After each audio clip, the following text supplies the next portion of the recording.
Hello mga madams! For today's video, isa pong client from San Isidro ang magpapareband and treatment.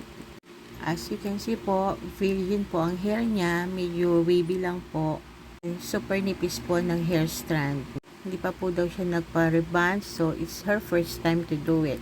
And gusto nga rin po pala niya magpa-color. Sabi ko, hindi po tatalabang color dahil po virgin ang hair niya. Kung ano lang po yung mabiblend sa color niya, yun lang po ang kalalabasan.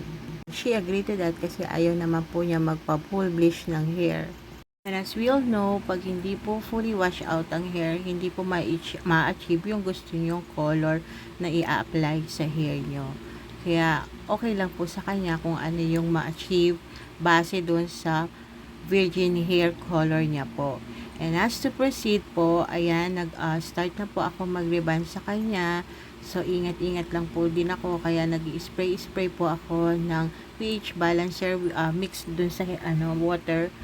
Ini-spray ko yan sa scalp niya para hindi po ma-irritate in case po malagyan siya ng reband cream.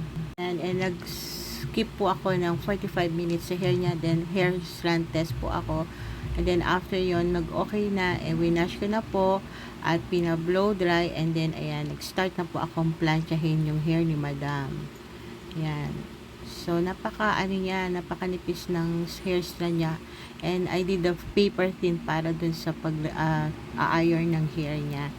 Then, after that, minix ko na po yung color dun sa R2 cream. And then, after that, hinayaan ko lang po magstay yung color ng 45 minutes po. And then, checking again. Then, after that, pinabanlaw ko na po. And then, after that, towel dry lang po. And then, inapplyan ko na po siya ng Eucollagen treatment number 2. So, hinayaan ko lang po magstay ang treatment sa hair niya for about 45 minutes. And then, wash, blow dry, and then, plancha. And this is the final looks ng reband, color, and treatment po niya. Medyo malabo po ang pagkaka-video dahil medyo mausok-usok po ng konti sa salon.